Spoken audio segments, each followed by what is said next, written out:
श्री हनुमान जी महाराज की जय।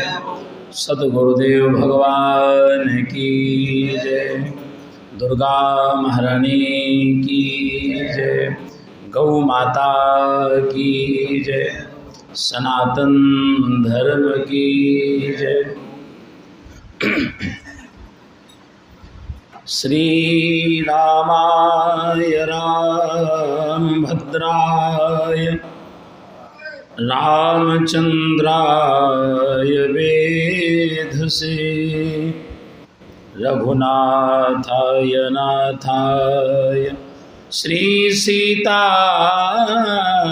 पतये नमः।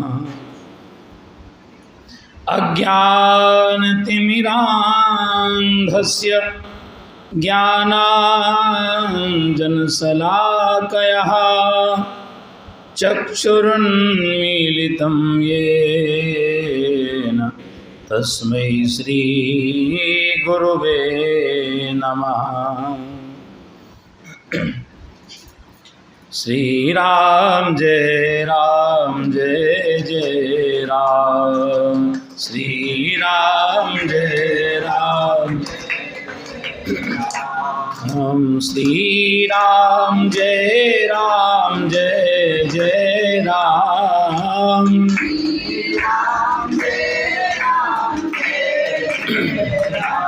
बोलो श्री राम जय जय राम।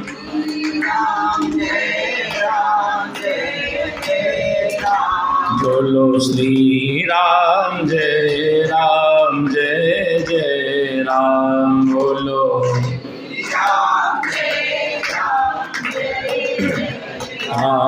बोलो श्री राम जय जय राम। बोलो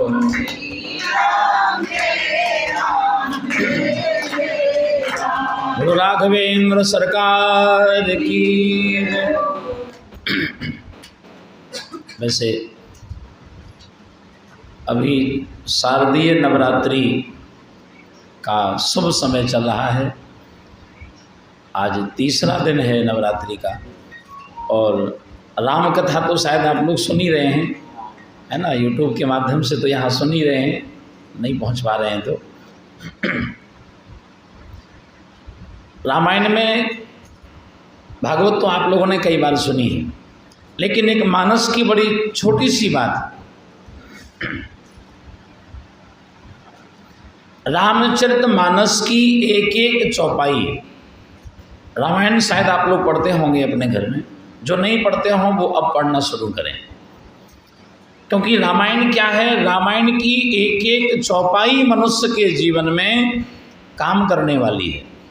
आप पूरी रामायण को मत उतारिए जीवन में, आप पूरी रामायण को नहीं उतार सकते, कोई बात नहीं। आप केवल एक चौपाई को 10,200 चौपाइयों में से, रामायण की जो पूरी संख्या है वो कितनी है, 10,200। हाँ, 10,200 चौपाइयों में से आप केवल एक चौपाई को जीवन में उतार लीजिए, कोई भी एक जो आपको अच्छा लगे। बस उस एक चौपाई से ही हमारे जीवन का कल्याण हो जाएगा। जीवन में उतारने लायक सबसे विशेष बात, गोस्वामी तुलसीदास जी महाराज ने रामायण में एक बड़ी अच्छी बात कही। अगर उस चौपाई को हमने अपने जीवन में उतार लिया तो दुनिया के झंझट, दुनिया की समस्याएं, दुनिया की भलाई बुराई, बैर भाव ईर्षा, ये सब कुछ खत्म हो जाते हैं केवल एक चौपाई को जीवन में उतारने से। सिया राम मैं सब जग जानी, करहु प्रणाम जोर जुग पानी। एक चौपाई केवल सिया राम मैं सब जग जानी, करहु प्रणाम जोर जुग पानी। सबके अंदर भगवान हैं, सबके अंदर ठाकुर जी ही हैं, सबके अंदर प्रभु का अंश समाया हुआ है। जब हमारे अंदर, आपके अंदर, आप सबके अंदर ही ठाकुर जी हैं, भगवान हैं, तो किसी से कोई दो बैर नहीं। किसी से कोई द्वेष नहीं, किसी से कोई बैर भावना नहीं, किसी से दुश्मनी नहीं, किसी से कोई बुराई नहीं। और जब आपसी बैर भावनाएं, बुराई भलाई का ये हमारे दिमाग से ये चीज़ खत्म हो जाए, हम किसी को बुरा ना समझें, किसी को गलत ना समझें, किसी से द्वेष ना रखें, बस यही तो जीवन में सबसे बड़ी समस्या है। हम छोटी छोटी बातों पर किसी को भी अपना दुश्मन समझ लेते हैं, किसी को भी अपना बुरा समझ लेते हैं, किसी से भी हम द्वेष भावना कर लेते हैं। अगर ये चीज़ हमने जीवन में उतार ली कि सबके अंदर भगवान है, तो सारी झंझटें खत्म हैं, जीवन की सारी समस्याएं खत्म हैं। सिय राम मैं सब जग जानी, करहु प्रणाम जोर जोग पानी। महाराष्ट्र के एक संत हुए, संत एकनाथ जी महाराज, महाराष्ट्र में हुए एकनाथ, गंगोत्री से गंगाजल लेकर के और रामेश्वरम जा रहे थे जल चढ़ाने। क्योंकि गंगोत्री से रामायण में लिखा है कि जो गंगा जल आन चढ़ायहि सो सायुज्य मुक्ति नर पावै।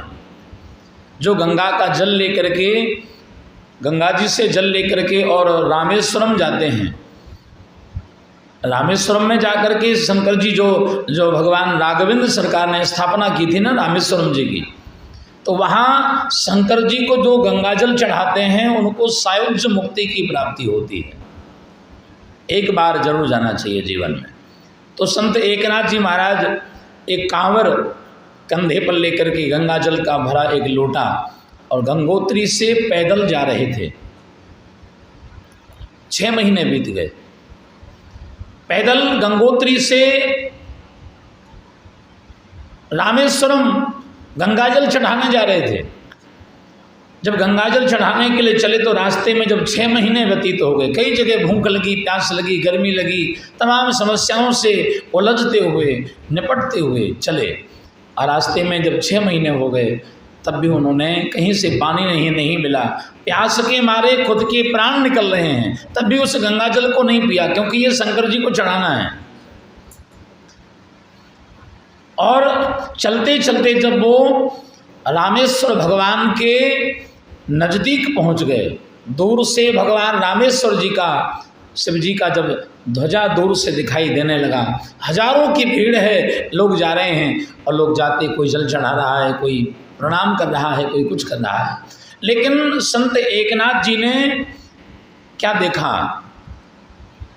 सैकड़ों लोग चले जा रहे हैं रास्ते से, उसी रास्ते में बिल्कुल नज़दीक में शंकर जी का स्थान है। अपने गंतव्य तक, अपने स्थान तक पहुंच गए, पैदल यात्रा करते पहुंच गए।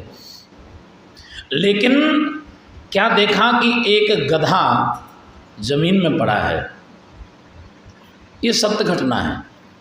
जमीन में पड़ा हुआ एक गधा विलख रहा है, बिना पानी के उसके प्राण निकलने वाले हैं। वो पानी पीने के लिए व्याकुल हो रहा है और बिना पानी के उसका कंठ अवरुद्ध हो गया, मतलब प्राण निकलने वाले, मरणासन स्थिति में आ गया। किसी की नज़रों से गधे के ऊपर नहीं पड़ी। लोग ओम नमः शिवाय जपते हुए और भोले बाबा को जल चढ़ा रहे हैं। संत एकनाथ जी जब गंगा जल का भरा लोटा दूर से लेकर के आ रहे थे शिव जी को चढ़ाने के लिए, और जब उस गधे के पास पहुँचे तो देखा एक गधा, इसके प्राण निकलने वाले हैं, कुछ ही देर में ये मर जाएगा अगर पानी नहीं मिला तो। संत एकनाथ जी को लगा कि इसके अंदर भी तो रामेश्वर भगवान है, इसके अंदर भी तो परमात्मा है, इसके अंदर भी भगवान है। और वास्तविकता यही है कि प्यासे को पानी अगर नहीं पिलाया तो शंकर जी का अभिषेक करने से कोई लाभ नहीं है। भगवान ने ये कहा है कि सेवा ही परम धर्म है, सेवा ही परम धर्म है। आप दूसरों की सेवा करते रहिए, आप समाज की सेवा करते रहिए, आप धर्म का प्रचार करते रहिए, बस यही भक्ति है, यही भगवान की सेवा है।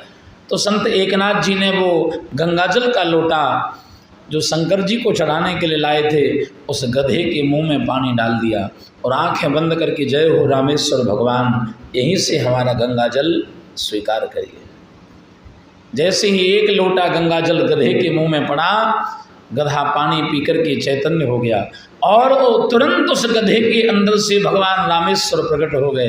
बोलो शंकर भगवान की। रामेश्वर भगवान प्रकट हो गए, बोले एकनाथ तुमने यहाँ भी हमको पहचान लिया, तुमने हमको यहाँ भी पहचान लिया। बोले प्रभु इसका मतलब आप इस गधे के अंदर भी हैं। सिया राम मैं सब जग जानी, करहूँ प्रणाम जोर जुग पानी। जब सबके अंदर हम भगवान के दर्शन करने लगे, सबके अंदर हमारी दृष्टि, कहा गया है ना कि जैसी होगी दृष्टि वैसी होगी सृष्टि। अगर हमारी नज़र में कोई दोषी नहीं, कोई दुश्मन नहीं, कोई पापी नहीं, आप अगर निष्पाप हैं तो आपको हर व्यक्ति निष्पापी ही मिलेगा। आपकी नज़रों में जैसा होगा संसार आपको वैसा ही दिखाई देगा। तो जीवन में भक्ति